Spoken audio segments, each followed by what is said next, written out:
नमस्कार विद्यार्थी मित्रांनो, मी रोहित जाधव पुन्हा एकदा तुमचं सगळ्यांचं स्वागत करतोय एकाग्र अकॅडमीच्या यूट्यूब चॅनलवर. मॅथ्स रिझनिंगचं आपलं डेली सेशन चालू आहे. तर आता लास्ट 2 सेशन तुम्ही बघितले असतील, आपण रिझनिंगचे क्वेश्चन घेतले. तर आज पुन्हा मी मॅथ्सचे क्वेश्चन घेतोय. तुमचा रिस्पॉन्स गरजेचा आहे. TCS IBPS पॅटर्न कोणीतरी कमेंट केलेली. तर एक पहिली गोष्ट मी तुम्हाला क्लिअर करून सांगतो, हे TCS IBPS पॅटर्न काय आहे नेमकं. सर TCS पॅटर्नचे क्वेश्चन घ्या. TCS pattern Tata Consultancy Services. Tata Consultancy सर्व्हिसेसचं कसला पॅटर्न आहे? एक्झाम घेण्यासाठी यांना टेंडर दिलेले, त्या कंपनीचं नाव आहे. त्यामुळे याचा पॅटर्न बिटर्न असं काही नसतं. प्रश्न असतात आता चॅप्टर वाईज. जसं आता समजा पर्सेंटेज घेतलं तर पर्सेंटेजमध्ये इझी क्वेश्चन, मॉडरेट, डिफिकल्ट, मग एकदम डिफिकल्ट लेवलचे क्वेश्चन समजा UPSCला आले, SBI PO वगैरेच्या एक्झामला आले. मॉडरेट लेवलचे क्वेश्चन कंबाईन गट क वगैरे आले. इझी लेवलचे क्वेश्चन जे आपले एकदमच गट डच्या वगैरे परीक्षा किंवा खूपच सोप्या आरोग्य सेवक वगैरे अशा एक्झाम्समध्ये आले. तर कसं असतं की आपल्याला चॅप्टर आणि त्याच्याशी रिलेटेड क्वेश्चन सॉल्व्ह करायचे. TCS आता हे IBPS काय? IBPS institute of banking personal selection. आता ह्याचं काय संबंध आहे आपला institute of banking personal selection? तर ही एक बॉडी बनवलेली आहे बँकिंगच्या एक्झाम घेण्यासाठी. तर हे TCS IBPS पॅटर्न हा एक स्कॅम आहे. मी हे ऑन कॅमेरा डायरेक्ट बोलतोय. मार्केटमध्ये काय करतात, थंबनेलवर टाकतात TCS IBPS पॅटर्न, लगे मुलं पळत सुटतात, एकदम भारी लेक्चर. कारण हे आपल्या निष्पाप मुलांना फसवण्यासाठीचे प्लॅन आहे. TCS IBPS शब्द टाकला की मुलं पळत सुटतात. TCS IBPS कंपनीचं नाव आहे, त्याचा काय संबंध आहे? हे एकदम इझी लक्षात घ्या. गणित आहे. फक्त ते एखाद्या एक्झाम TCSनी कंडक्ट केल्या, एखाद्या एक्झाम IBPSनी कंडक्ट केल्या, तर ते त्याचा पॅटर्न बिटर्न तसं काही नसतं, हे लक्षात घ्या. बँकिंगच्या सगळ्या परीक्षा IBPS द्वारे कंडक्ट होत असतं, PO क्लर्क वगैरेच्या. तर हे पहिले क्लिअर करा की TCS काय आणि IBPS काय, आणि उगाच चुकीच्या माहितीला बळी पडू नका.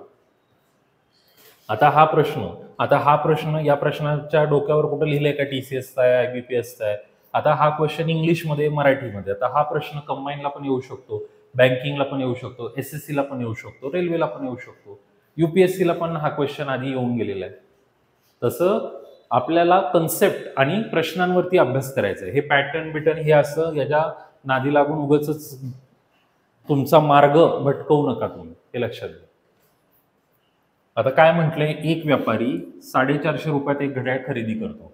त्यानंतर त्याची छापील किंमत अशा प्रकारे ठरवतो की 10% सूट देऊन सुद्धा त्याला 20% नफा मिळतो. तर घड्याळाची छापील किंमत काढ.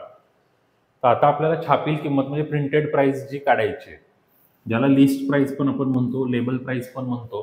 तर आता म्हटलं काय, 450 रुपयाला खरेदी करतो, त्यानंतर त्याची छापील किंमत अशी ठरवतो, 10% सूट देऊन सुद्धा त्याला 20% नफा मिळतो. मग आता बघा, छापील किंमत आहे X, त्याच्यावर तो 10% सूट देतो, म्हणजे त्याची किती घेतो? 90%. आणि त्यांनी 90% घेऊन सुद्धा त्याला 450 रुपयावर 20% मिळतात, म्हणजे त्याला 450चे 120% मिळतात. तर हे झालं वन लाईन इक्वेशन. कुठला पॅटर्न आणा, काय आणा, सगळे पॅटर्न आपल्यासमोर फेल होतात. कुठलाही प्रश्न आणा, 100 कट. 9 5 45, 12 25 60 झालं उत्तर. काय उत्तर आहे? 600. आता एक स्टेपमध्ये असं डायरेक्ट करून दाखवलं की काही जण तोंडात बोटं घालतात, काय झालं कळलंच नाही आम्हाला. कारण काय झालं हे कळलं नाही, कारण त्यासाठी रेफरन्सच माहित नाही. छापील किंमत काय असते, खरेदी किंमत काय असते, विक्री किंमत काय असते, हे 90 कुठून आले, हे 120 कुठून आले, मग हे कसं कळणार आपल्याला? तर आता आपण प्रॅक्टिस क्वेश्चन घेतो. तो प्रॅक्टिस क्वेश्चन कोण करतं? ज्याने आधी चॅप्टर अभ्यासलाय. जर एखाद्याने आधी कधीच नाही वाचलं, कधीच हा अभ्यास केला नाही प्रॉफिट लॉसचा, आणि अचानक येऊन लेक्चर बघितलं, काहीच कळणार नाही त्याला काय आहे. छापलेली किंमत आपण X मानली, तो 10% सूट देतोय. तो 10% सूट देतोय म्हणजे तो लोकांकडनं काय करतोय? 90%च घेतोय. त्यांनी लोकांकडनं 90% घेतले, पण तरी सुद्धा त्याला 20%चा फायदा झाला. मग त्याला तो फायदा झाला 20%, तो कशावर झाला? 450 वर. मग सर तुम्ही 120 का लिहिलं? कारण आपण ती प्राइसिंग बघतोय, त्यामुळे मी 120 लिहिलं. मग आता मला सांगा, जर मी 20% घेतलं असतं 450चं, तर सिंपल आहे. 450चे 10% 45, मग 20% 90. मग 450 मध्ये तुम्ही 90 मिळवले. बघा, 450 मध्ये तुम्ही 90 मिळवताय, म्हणजे त्याला कितीला मिळते वस्तू? 540ला. आता बघा, त्यांनी किंमत छापली 600 आणि त्यातनं 10% कमी केले. 10% म्हणजे 60 रुपये कमी केले. कितीला विकलं? 540ला. हे क्रॉस व्हेरिफिकेशन आहे की आपण जे केलंय ते बरोबर आहे. म्हणजे त्या माणसाने प्लॅन काय केला, 450ची वस्तू विकत आणली. समजा हा पेन विकत आणला 450ला, त्याच्यावर स्टिकर चिटकवला 600चा. लगेच कोणतरी आलं गिराईक की हा पेन विकत गेला. मग त्यांनी गिराईकनी बघितलं, कितीचा आहे रे? 600 का? अरे जास्त महाग होतोय, कमी कर काहीतरी. मग तुम्ही म्हटले, नाही हो साहेब, भाव टू भाव विकतोय, काय फायदा नाही. मग कमी, ठीक आहे तुम्ही रेग्युलर कस्टमर आहे, चला 10% कमी करतो. मग तो खुश माणूस. 600चे 10%, 60 रुपये कमी, 540. 540 द्या आणि घेऊन जा. त्याने 540 दिले, पेन घेऊन गेला तो. दुकानदार खुश. 450चा पेन 540ला. 450चा पेन 540ला, 90 रुपये कमाई. कितीवर 90? 450वर 90. मग 450वर 90 म्हणजे 20%. कारण 450चे 10% 45 आहेत. मग 45 45 90 झाले. हे प्लॅन्स आहेत. या गोष्टी समजून घ्या तुम्ही. प्रॅक्टिकल अप्रोच वापरून हे करायचं, डायरेक्ट समजून जाईल काय चाललंय. निशाने अनेक संत्र्या विकत घेतल्या. 1 रुपयाला 2 आणि 1 रुपयाला 3. 20% नफा मिळवण्यासाठी तिने किती रुपयाला 1 डझन विकले पाहिजे? 20% नफा मिळवायचा आहे तर किती रुपयाला 1 डझन विकले पाहिजे? अनेक संत्र्या विकत घेतल्या, 1 रुपयाला 2, ही एक इन्फॉर्मेशन आहे. आणि एक समान, इथं हा शब्द आहे 1 रुपयाला 3. आणि काय म्हटलेलं आहे, किती रुपयाला 1 डझन विकलं पाहिजे? तर आता इथे आपल्यासाठी हिंट काय? 1 डझन. 1 डझन म्हणजे काय असतं? 12. 12 पैकी 6 आणि 6 एक समान. तर आता आपण असं म्हणू, तिला किती मिळत होते? 1 रुपयाला 2 मिळत होते आणि 1 रुपयाला 3 मिळत होते. मग आता तिला जर 6 घ्यायचे असतील तर मल्टिप्लाय बाय 3. मग इथे काय होते? 3 रुपयाला 6 मिळत आहेत आणि इथे मल्टिप्लाय बाय 2, 2 रुपयाला 6 मिळत आहेत. मग 3 आणि 2 किती झाले टोटल? 5 रुपये. आणि मग 6 आणि 6 किती झाले? 12. म्हणजे 5 रुपयाला किती मिळत आहेत? 12 मिळत आहेत. तिने 5 रुपयाला 12 विकत घेतली. तिला 20% कमवायचे. मग 20% कमवायचे म्हणजे काय? 5चे 120% आपण काढू. हे झाले 6, हे झाले 5. हा 5 आणि हा 5 कॅन्सल आउट झाला, म्हणजे उत्तर काय आलं? 6. लिहिले उत्तर. 6 रुपयाला विकायला पाहिजे. एकदम क्रिस्प क्लिअर, काहीच टेन्शन नाही. बघून घ्या. तुम्ही कुठलेही गणित टाका कमेंटमध्ये किंवा हा नंबर दिसतोय व्हॉट्सअपचा, यावरती तुम्ही पाठवा. मी लगेच इथे सॉल्व्ह करून देईल तुम्हाला क्वेश्चन बोर्डवरती डायरेक्ट. मोबाईलवरती नाही मिळणार, कारण एवढा वेळ नाही माझ्याकडे की तुम्ही मोबाईलवर पाठवणार, म्हणणार सर पेपरवर सॉल्व्ह करून पाठवा फोटो. एवढे जण क्वेश्चन पाठवतात. पण आपण इथे सॉल्व्ह करून दाखवू शकतो, कारण इथे कसे लाईव्ह तुम्हाला बघता पण येईल आणि काय डाऊट असेल तर कमेंटमध्ये तुम्ही विचारू पण शकता. चला नेक्स्ट क्वेश्चन. 10 वस्तूंची खरेदी किंमत. बघा, 10 वस्तूंची खरेदी किंमत 15च्या विक्री एवढी आहे. तर नफा झाला का तोटा झाला, आणि तो काढायचा आपल्याला. हा इंटरेस्टिंग क्वेश्चन आहे. हा म्हणजे ग्रुप बी सी मध्ये सारखा विचारतात. म्हणजे आता तर सी मध्ये जास्त विचारला जातो, आधी बी मध्ये पण विचारला जायचा. बघा बरं, ट्राय करा कोणाला येते का.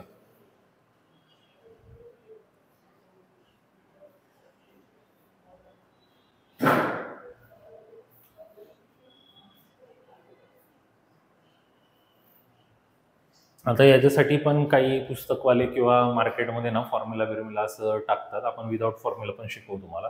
10 वस्तूंची खरेदी डायरेक्ट लिहायचं. 10 वस्तूंची खरेदी बरोबर 15 वस्तूंची विक्री. झालं. 10 वस्तूची खरेदी बरोबर 15 वस्तूची विक्री. तर खरेदीला नेहमी 100 मानायचं. 10 गुणिले 100 बरोबर विक्री माहीत नाही, विक्रीला मानलं x, भाग दिला 5 दुने 5 त्रिक, हे झाले 200. 200 भागिले 3 3 भाग दिला, 3 × 18, 3 × 18 66.66. तर हे जे 66.66 आलेले आहे, म्हणजे तुम्ही 100ची वस्तू 66.66ला विकताय, म्हणजे तुम्हाला तर तोटा होतोय कितीचा? 33.33चा. तर काही जण कन्फ्यूज होतात, सर उत्तर 66 आलं आणि 33 कसं काय लिहिलं? अरे इथं आपण खरेदी 100 मानली मित्रांनो, आणि एक्स म्हणजे विक्री आहे, आणि एक्सची व्हॅल्यू आली 66. जर एखादा माणूस 100ची वस्तू 66 रुपये पॉईंट 66ला विकायला लागला, त्याला लॉस होईल ना. खरेदी केले 100ला आणि विकतोय 66 रुपयाला, लॉस. मग इथे कधी कधी तुम्हाला पर्यायामध्ये असं पण देतील, 33.33 नफा, 33.33 तोटा, 66.66 नफा. तर मुलगा लगेच 66.66ला टिक करेल. किंवा काहींना नफा तोटा कळत नसेल तर त्यांच्याकडनं पण चुकीचं टिक होऊन जातं. आणि मग मार्केटमध्ये तो फॉर्म्युला, स्कॅम फॉर्म्युला म्हणतो आपण त्याला, तो वाला आहे. तर त्याच्यामध्ये काय आहे, त्या फॉर्म्युल्यामध्ये ते असं काहीतरी शिकवतात की SP - CP करा, आणि मग खाली काहीतरी SP लिहा, आणि मग गुणिले 100 करा. मग आता SP किती आहे? 15. CP किती आहे? 10. इथे आहे 15 आणि इथे आहे 100. मग हे आलं 5, हे आलं 15 आणि इथे आहे 100. मग हे 5 एके 5, 5 त्रिक 15. मग 3ने 100ला भाग दिला तर उत्तर आलं 33.33. मग आता हा जो फॉर्म्युला आहे SP - CP अपॉन SP × 100, तर मुलगा आता काय करणार, हे पाठ कर. पण आता पुढचा प्रश्न जर मी दिला आणि त्याच्यामध्ये जर मी हे चेंज केलं तर तो फॉर्म्युला तिथे लागू होत नाही. आता इथे आपल्याकडे मला वाटतं आहे पुढचा क्वेश्चन, तर याच्यामध्ये आपण हाच फॉर्म्युला इथे तुम्ही लक्षात घ्या, हा फॉर्म्युला वापरून करून आपण चेक करू त्याचं उत्तर येतं का. तर काय होतं की मुलांना फक्त दाखवायला हे अशा गोष्टी दाखवतात, त्यामुळे मुलं त्या ठिकाणी अट्रॅक्ट होतात, अरे खूप भारी आहे. फॉर्म्युला घेऊन जर तुम्ही करणार असाल ना, तर एवढं लक्षात ठेवा, जास्त मोठ्या एक्झाम क्रॅक करण्याची क्षमता तुमची नाही आहे. कारण हे फॉर्म्युले पाठ करणं हे एखाद्या छोट्या मोठ्या परीक्षेत एखाद्या वेळेस कधीतरी चालतं. पण तुम्ही म्हणत असाल की मला राज्यसेवा गडप करायचं किंवा UPSC, तिकडे नाही चालत हे फॉर्म्युले. क्वेश्चन बदलला, कन्सेप्ट बदलली, फॉर्म्युला कसं काय चालेल. आता आपण सेम हाच फॉर्म्युला यूज करून पुढचा क्वेश्चन सॉल्व्ह करायचं बघू. SP CP SP असं जो लिहिलेलं आहे. आता इथे काय दिलेलं आहे, 15 वस्तूंची खरेदी, 40 वस्तूंच्या विक्री एवढी आहे, तर शेकडा नफा अथवा तोटा काढा. तर आता ते त्यांनी जे सांगितलं फॉर्म्युला तो करू आपण यूज. SP CP SP 100. आता SP किती दिलेले? 40. 40ची विक्री. CP किती दिलेले? 50. 40 100. संपला फॉर्म्युला. का संपला? कारण 40 मधनं 50 गेले वजा 10. वजामध्ये उत्तर नाहीये. मग आता जर मी माझ्या पद्धतीने केलं तर माझ्या पद्धतीने कसं येईल, 50ची खरेदी, 50ची खरेदी बरोबर 40ची विक्री. मग आता खरेदीच्या जागी काय लिहिलं आपण? 100. आणि 40ची विक्री, विक्रीच्या जागी काय लिहिलं? X. मग आता इथे जर आपण बघितलं, हा 0 हा 0ला कट मारला, 4ने याला कट मारला, 25 × 100 वाला, 25 पाचा किती आले? 25 असे. 100ची वस्तू 125ला विकतोय, 25चा फायदा ना, 25% गेन. आता इथं ते लोक काय फसवतात, मायनसमध्ये उत्तर आल्यास आपल्याला नेहमी तोटा होतो असे लक्षात ठेवावे. कुठं तोटा होतं? 100ची वस्तू 125ला विकतोय. असे प्रकारचे फॉर्म्युले वापरल्यास आपल्याला परीक्षेत तोटा होतो, कारण नेक्स्ट एक्झामचा परत फॉर्म भरायला पैसे द्यायला लागतात आपल्याला सिलेक्ट न झाल्यामुळे. त्यामुळे हे असले स्कॅम नादी लागू नका. उगाचच ट्रिकच्या नावाखाली काहीच होणार नाही. तुम्हाला समोरासमोर एक्झाम्पल दाखवले, मग आता एखादा पळत सुटेल, नाही नाही सर हा फॉर्म्युला वेगळा आहे सर, असं करायचं असतं, SP CP नाही, CPला पहिले घ्या, 50 घ्या, 40 घ्या, मग खाली 50, मग 100. आता हे असं जर केलं तर 10, 50 आणि 100 0 गेले, तर हे उत्तर, हे 2 0 गेले, 5ने इथे कट म्हणला 20%. तर 20 तर उत्तरच नाही. पण त्यांनी आयोगाने दिले ना 20, कारण त्यांना माहिती आहे अडकला मुलगा, जो कुठलं लेक्चर बघून आलाय चुकीच्या शिक्षकाचं, तो इथे अडकला 20% उत्तर लिहून. आता दुसरा म्हणेल, नाही सर तुम्ही चुकीचं केलंय, असं करायचं असतं, CPला पहिले घ्या, नंतर SPला घ्या, आणि मग परत खाली SPला घ्या, आणि मग 100 करा. मग हे बघा बरं, 10 आलं, 40 आलं, 100 आलं, शून्य शून्य गेले, 4 कट मारला 25. बघा आलं का नाही उत्तर? अरे आलं की नाही उत्तर? ते करायला 3 वेळा फॉर्म्युले बदलायला लागले तेव्हा उत्तर आलं. आणि मुलगा कधी पाठ करणार? सीपी पहिले घ्यायचा का एसपी पहिले घ्यायचा का, खाली सीपी टाकायचा का एसपी टाकायचा, त्याच्यातच तो घाबरतोय. एसपी सीपी एमपी त्याला काय कळतच नाही काय चाललंय. ह्या सगळ्या एसपी सीपी एमपीच्या नादात त्याचा बीपी वाढतोय. त्यामुळं हे टाइमपास बंद करा. डायरेक्ट समोरासमोर सिंपल आहे. 50ची खरेदी 40ची विक्री, म्हणजे मी 40 वस्तू विकल्यावरच माझा 50चा पैसा कव्हर होतोय, म्हणजे प्रॉफिटमध्ये मी. सिंपल आहे. मग प्रॉफिट म्हणजे गेन. मग हे 2 झाले, हे 2 कट. मग गेन मग कसं काढायचं? खरेदी 100ची, विकतोय 125ला, झाला 25चा फायदा. कशाला कॉम्प्लिकेट करताय एवढ्या छोट्या छोट्या गणितांना? आणि मग ट्रिक पाहिजे हे पाहिजे, कशाला एवढं एका ओळीच्या गणितांना ट्रिक पाहिजे? सिंपल कळतंय ना. त्यांनी जे बोलले ते लिहायचं, खरेदीच्या जागी 100 टाकायचं, विक्रीला X टाकायचं, झालं आन्सर. जे आहे ते आपण स्पष्टपणे बोलतो. तुम्हाला वाईट वाटत असेल तर आपण काय करू शकत नाही, पण हे तुमच्या भल्यासाठी. चुकीच्या मार्गावर जाऊ नका, कारण वेळ निघून गेली की पश्चातापाशिवाय दुसरं आपण काहीच करू शकणार नाही. एखाद्या वेळेस पैसे गेले तरी परत कमवता येतील, गेलेली वेळ परत मिळवता येत नाही. जर 10 रुपयाला 11 वस्तू खरेदी केल्या आणि 11 रुपयाला 10 विकल्या तर नफा किती होईल? आता याच्यासाठी आपल्याकडे शॉर्टकट असते. कशी असते? 10ला 11, 11ला 10. हे जर असं असेल तर 11 11 121 आणि 10 10 100. किंवा मग तुम्ही असं पण लिहू शकता, 10ला 11, 11ला 10. मग हा पार्ट पहिले सॉल्व केला, 10 10 100 आणि 11 गुणिले 11 121. 100ची वस्तू 121ला, 21चा नफा इथे दिलेले, 21चा नफा. पण आता हे मी तुम्हाला हिंट दिली की बाबा असं सॉल्व करतात, पण त्याच्या मागचे रिअल रिझन काय, हे असं का करतात ते पण मी सांगेल तुम्हाला.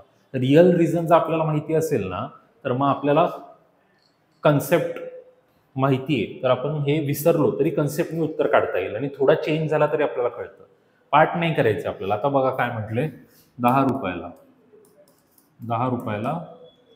11 वस्तू आणि विकताना मी काय करतोय, 11 रुपयात 10 वस्तू विकतोय.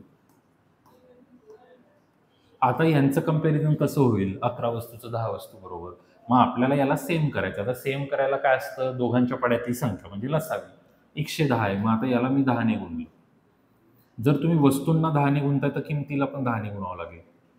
मग इथे काय झालं, 100 रुपये, 100 रुपयाला काय झालं, 110 वस्तू.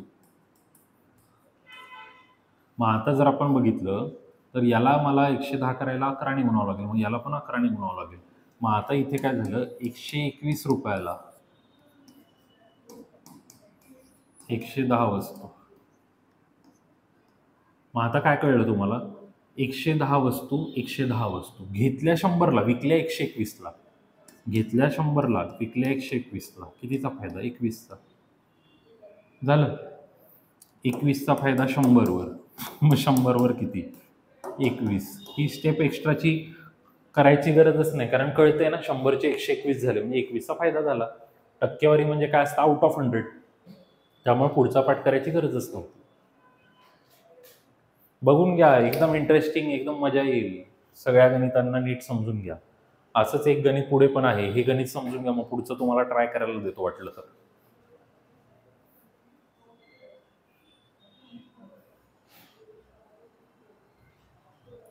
मला पण इच्छा आहे मोठे मोठे लेक्चर्स घेऊ, मस्त मॅरेथॉन किंवा काय काय, पण कसं रिस्पॉन्स नाही वाढत आहे. एका पण लेक्चरला 1000 व्ह्यू नाही अजून.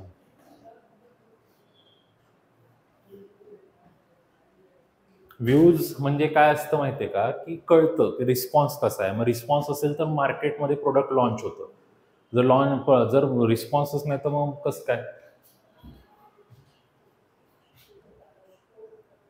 कारण हे रिसोर्सेस सगळे वेस्ट जात आहेत ना. मग लेक्चर घेतोय आपण, सगळ्या गोष्टी मेहनत करतोय पीपीटीसाठी, सगळ्या गोष्टी तुमच्या हेल्पशिवाय अपूर्ण आहेत. तुम्ही बघा, तुमच्या मित्रांपर्यंत पोचवा.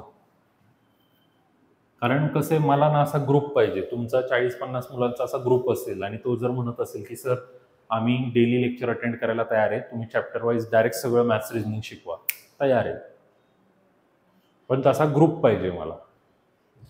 तुम्हाला रोज मी बोलतो तुमच्याशी, कमेंटमध्ये कोणाचं काय रिप्लाय नाही, काय नाही, फक्त जैसे ते चालले, असं नको आहे आपल्याला. मागच्या क्वेश्चनचा कॉपी. जर 25 रुपयाला 10 संत्रे खरेदी केले आणि 25ला 9 विकले तर नफा किती? बघा, 25ला 10 केले आणि 25ला 9 विकले. 25×9 25 असे, 25×10 हे 250. 225 वर 25, 225 वर 25, तर 100 वर किती? 25 एके 25, 25×9 25 असे, 100/9. हे झालं पर्याय क्रमांक 3 झालं. चुटकी लोकांची वाजेपर्यंत उत्तर तयार. काहींना चुटकी वाजवायला 1-2 अटेम्प्ट लागतात ना, तोपर्यंत उत्तर तयार आहे आपलं. आणि सॉल्व करून पाहिजे तर मग ती स्टोरी परत. 25 रुपयाला 10 आणि 25 रुपयाला 9. मग आता हे सेम करायचं आहे, तर काय करणार सेम करायला? दोघांच्या पड्यातली संख्या 90, याला 9 ने गुणायचं आणि याला 10 ने गुणायचं. काय झालं मग? 25×9 25 असे, किती झाले? 90. इथे किती झालं? 250 आणि इथे किती झाले? 90. हे बघा 90. सेम क्वांटिटी, प्राइसिंग, 25 रुपयाचा गॅप. 25 रुपये कमवले 225 वर, 100 वर किती? 25 एके 25, 25×9 25 असे, 100/9. पुढे याला सॉल्व जर केलं तर याचं उत्तर हे येतं 11.19%. आणि अजून तुम्हाला पाहिजे असेल तर यालाच 11.11 असं आपण म्हणतो. परीक्षेत कुठल्याही फॉर्ममध्ये तुम्हाला आन्सर दिलं जाऊ शकतं. इथे डायरेक्ट लिहिले 100/9, पण असं दिलं तर समजलं पाहिजे ना काय आहे. नाहीतर लास्ट स्टेपपर्यंत केलं आणि पर्यायात चुकीचा मार्क केला, काय फायदा नाही. बरोबर, सेम आहेत ना क्वेश्चन. चला आता पुढचा घेऊयात. 2 डझन केळ्यांची किंमत 32 रुपये आहे. त्यातील 18 केळी 12 रुपये डझन प्रमाणे विकली व उर्वरित विकताना डझन प्रमाणे 4 रुपये कमी केली तर शेकडा तोटा किती? बघा आता 2 डझन केळी, 2 डझन केळी म्हणजे किती असतात? 24. किंमत किती आहे? 32 रुपये. 2 डझन केळ्यांची किंमत 32 रुपये. ओके, त्यातील 18 केळी 12 रुपये डझन प्रमाणे विकली. आता यातली 18 केळी वेगळी केली, मग राहिली 6. आता ह्याला 12 रुपये डझन प्रमाणे विकली. 12 रुपये डझन म्हणजे 1 रुपयाचा 1 केळ. मग 18 केळ कितीला विकले? 18 रुपयाला. हे झालं. व उर्वरित केळी विकताना डझन प्रमाणे 4 रुपये कमी केले. उर्वरित केळी विकताना डझन प्रमाणे 4 रुपये कमी केले. आता इथे मराठीत जर तुम्हाला कन्फ्युजन असेल तर इंग्लिशमध्ये जर वाचलं तर cost price of 2 dozen is 32. After selling 18 bananas at the rate of 12 per dozen, the shopkeeper reduced the rate to 4 per dozen. आता रिड्यूस टू 4 पर डझन म्हणजे काय केलं त्यांनी? डझन मागे 4 रुपये कमी केले. मग अर्ध्या डझनला 2 रुपये कमी होतील. मग आधी तो काय करत होता? 12 रुपये डझन विकत होता. मग आता तो काय करेल? 4 रुपये कमी केले म्हणजे 8 रुपये डझन. म्हणजे 6 केळी तो कितीला विकेल? 4 रुपयाला. म्हणजे त्याला किती रुपये मिळतील? 22 रुपये. मग आता 32 रुपयाचे त्याला किती मिळतात? 22. तर तोटा किती? 32चे 22 मिळतात म्हणजे 10 रुपयाचा तोटा येतो ना त्याला. 10 रुपयाचा तोटा होतोय कशावर? 32 वर. मग 100 वर किती? याला सॉल्व जर करायचं असेल तर समजा पहिले 2 ने भाग दिला तर इथे 5चा जाईल, इथे 16 ने जाईल. 4 ने भाग जाईल तर इथे 4चा जाईल. परत इथे 25 5 25 असेल. 125/4. 4 त्रिक 12, 4 एके 4, मग 10, 4 दुनी 8, 31.25. आता इथे तर काय पर्याय दिला नाही त्यांनी. मला वाटते कदाचित पर्यायामध्ये मिस्टेक असेल. आणि जर एक समजा दुसरा एक थॉट आपण जर घेतला, the shopkeeper reduce the rate to 4 per dozen. Reduce the rate to 4 per dozen. आता इथे काय म्हटलेलं आहे? उर्वरित केळी विकताना डझन प्रमाणे 4 रुपये कमी केले. तर डझन प्रमाणे 4 रुपये केले आणि ह्या वाक्यामध्ये थोडंसं कन्फ्युजन आहे. The shopkeeper reduce the rate to 4 per dozen. तर 4 रुपये डझन असं जर आपण पकडलं तर 4 रुपये डझन पकडलं तर मग इथे तर 2च रुपये येतील. मग 2 रुपये घेतले जर या ठिकाणी तर 18 आणि 2 म्हणजे आपण एक दुसरा चान्स घेऊन बघू. 18 आणि 2 घेतले तर इथे 20 रुपये येतील. मग आता 32ची केळी जर कोणी 20ला विकतंय तर काय होईल? 12 रुपयाचा लॉस. 12 रुपयाचा लॉस 32 वर, तर 100 वर किती? 4 त्रिक 12, 4 8 32. परत 4 दुनी 8 आणि हे 25. मग हे येईल 75 भागिले 2, मग 75 भागिले 2 केल्यावरती 2 त्रिक 2 साती, काय उत्तर येते? 37.5. तर मग हा जो प्रश्न आहे हा इंग्लिशमध्ये थोडा वेगळा साऊंड करतोय, मराठीत वेगळा साऊंड करतोय, कारण इथे जे म्हटलेले उर्वरित केळी विकताना डझन प्रमाणे 4 रुपये कमी केले. तर इथे जे आहे डझन प्रमाणे 4 रुपये कमी केले, ह्याचं ट्रान्सलेशन मिस्टेक आहे. तर इथे वाक्य काय म्हणतंय, the shopkeeper reduce the rate to 4 per dozen, म्हणजे त्याने प्राईस कमी करून 4 रुपये डझन प्राईस केली. म्हणजे हे जे कमी केले शब्द आहे ना, हा इथे वरती पाहिजे. उर्वरित केळी विकताना डझन प्रमाणे कमी करून 4 रुपये डझन त्यांनी विकायला घेतलेले. त्यामुळे मग हे क्वेश्चन असं सॉल्व्ह केला की परफेक्ट 37 उत्तर येते, आणि असं केल्यावर 31 मध्ये उत्तर जाते. म्हणजे जो प्रॉपर शिक्षक आहे तो तुम्हाला ह्या सगळ्या गोष्टी सांगू शकतो, नाही तर बाकीचे ऑप्शन चुकीचे आहेत असं सांगून मोकळं होऊ शकतात. जसं मी तुम्हाला म्हटलं ना की ऑप्शनमध्ये काहीतरी चूक असेल, कारण 31 पॉईंट, कारण हे कॅल्क्युलेशन तर परफेक्ट आहे, त्याच्यामध्ये काही चूकच नाही. पण मग हे वाक्य क्वेश्चन ट्रान्सलेट होताना चुकीचा ट्रान्सलेट झालाय, हा प्रॉब्लेम आहे. क्वेश्चन प्रॉपर ट्रान्सलेट केल्यावर तुमचा आन्सर प्रॉपर येऊन जाईल. बघून घ्या.